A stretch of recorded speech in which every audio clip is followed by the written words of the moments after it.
नमस्ते, easy kitchen रेसिपीमा स्वागत छ। आज म हजुरलाई फरक किसिमले आलुचपको रेसिपी बनाएर देखाउँदै छु।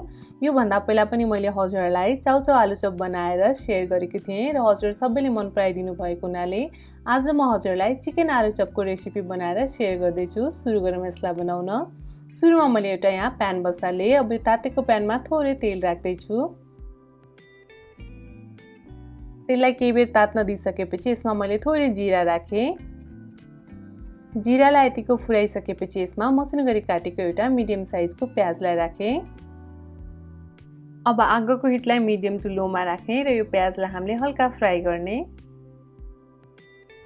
यसलाई गोल्डन ब्राउन हुँदासम्म पकाउनु पर्दैन, हल्का सफ्ट हुँदासम्म पकाएपछि अब भने यो प्याजमा हामीले थोरै अदुवा र लसुनको पेस्टलाई एड गरिदिने। अब यो अदुवा र लसुनको पेस्टलाई पनि हामीले केही सेकेन्ड यो प्याजसँग भुट्ने। यतिको भुटिसकेपछि यसमा सुक्खा मसला एड गर्ने, जसमा मैले थोरै बेसार, त्यसैगरी यसमा मैले थोरै जिराको धुलो राखेँ। यो सँगै यसमा मैले हाफ चम्चा रातो धुलो खुर्सानी राखेँ। यसैगरी यसमा मैले थोरै धनियाको धुलो पनि राखेँ। अब यो सबै मसलालाई हामीले लो हिटमा राखेर केही सेकेन्ड फ्राई गर्ने। यतिको फ्राई गरिसकेपछि अब यसमा किमा एड गर्ने। मैले यहाँनिर चिकन किमा लिएकी छु। किमाको साटो हजुरले यो चिकनलाई मसिनो गरी काटेर सानो सानो पिस बनाएर पनि युज गर्न सक्नुहुन्छ। किमा राख्ने बित्तिकै यसलाई हामीले राम्रोसँग चलाउनु पर्छ, हैन भने यो किमा चाहिँ डल्लो पर्न सक्छ। केही बेर यसलाई यतिको चलाएर भुटिसकेपछि यो किमा राम्रोसँग छुटिसकेको छ। अब यसलाई हामीले बेला बेलामा चलाउँदै 3-4 मिनेट राम्रोसँग पकाउनु पर्ने हुन्छ। आगोको हिटलाई चाहिँ हामीले मिडियम टु लोमा राखेर यसलाई बेला बेलामा चलाउँदै भुट्दै गर्ने। केही बेर यतिको भुटिसकेपछि अब यसमा स्वादको लागि मैले 1 चम्चा जति चिकन मसला एड गरेँ। हजुरले यसको ठाउँमा गरम मसला पनि राख्न सक्नुहुन्छ। यो सँगै यसमा मैले उसिनेर राखेको 2टा मिडियम साइजको आलुलाई यसरी म्यास गरेर लिएकी थिएँ, यसलाई पनि एड गरिदिएँ। यो सँगै यसमा स्वादअनुसार नुन पनि एड गरिदिने। अब यो सबैलाई हामीले राम्रोसँग चलाएर मिक्स गरिदिने र यसलाई हामीले 1 मिनेट जति राम्रोसँग पकाउने। केही बेर पकाइसकेपछि अब यसमा मसिनो गरी काटेको हरियो धनिया एड गरिदिने र यसलाई मिक्स गरिदिने। यो पाकेर तयार भइसकेको छ। ग्यासको हिटलाई अफ गरिदिने र यसलाई अब सेलाउन दिने।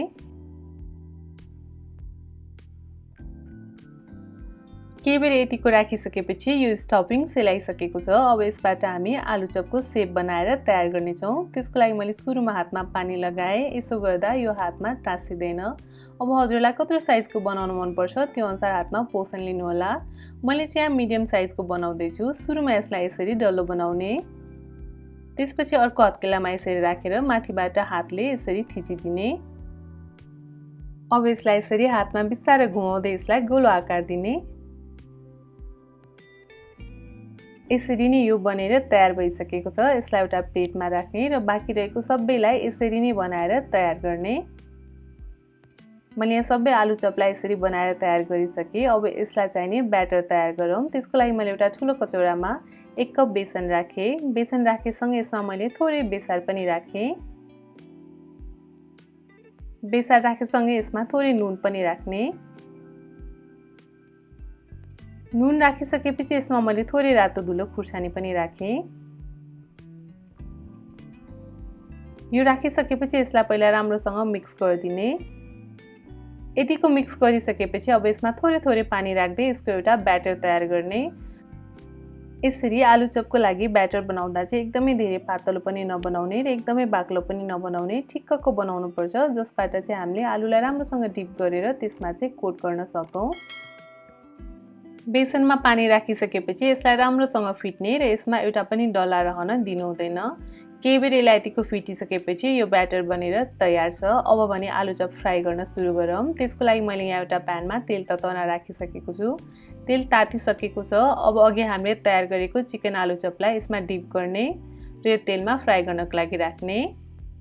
यसरी नै बाँकी रहेको सबै आलुचपलाई यो बेसनमा डिप गर्दै बिस्तारै बिस्तारै यो तेलमा फ्राई गर्न राख्ने। ग्यासको हिटलाई चाहिँ हामीले मिडियममा राख्ने, किनभने आलुचपलाई एकदमै हाई हिटमा फ्राई गर्यो भने यो बाहिर चाँडो डढ्छ र भित्रबाट राम्रोसँग यसको बेसन पाकेको हुँदैन। त्यसैले हामीले आगोको हिटलाई मिडियममा राख्ने र यसलाई हामीले मजाले दुवैतिरबाट गोल्डन ब्राउन हुने गरी पकाउने। यसलाई एक साइडबाट केही बेर फ्राई गरिसकेपछि अर्कोतर्फ फर्काइदिने। यसरी नै यसलाई बीचबीचमा ओर्काइ फर्काइ गर्दै गोल्डन ब्राउन हुने गरी पकाउने। केही बेर यसलाई यतिको पकाएपछि यसको कलर चेन्ज भइसकेको छ र यो राम्रोसँग पाकेर गोल्डन ब्राउन भइसकेको छ। अब यसलाई तेलबाट तारेर निकाल्ने। बाँकी रहेको आलु चपलाई पनि यसरी नै पकाएर तयार गर्ने। हजुरहरूले घरमा नै सजिलो गरी यो चिकन आलु चपको रेसिपी बनाउन सक्नुहुन्छ। घरमा गरिने कुनै पनि सानोतिनो पार्टीमा हजुरहरूले यसलाई स्न्याक्सको रूपमा पनि बनाएर सर्भ गर्न सक्नुहुन्छ। एकदमै फरक टेस्ट आउँछ र यो एकदमै मिठो पनि हुन्छ। हजुरलाई मैले बनाएको रेसिपी कस्तो लाग्यो? यदि मन परेमा मेरो भिडियोलाई लाइक गरिदिनु होला र आफ्नो साथीभाइहरूसँग सेयर गरिदिनु होला। यस्तै नेपाली खानेकुराहरूको छिटो मिठो रेसिपीहरूको लागि मेरो च्यानल इजी किचन रेसिपीलाई सब्स्क्राइब गर्न भने नबिर्सिनु होला। Thank you.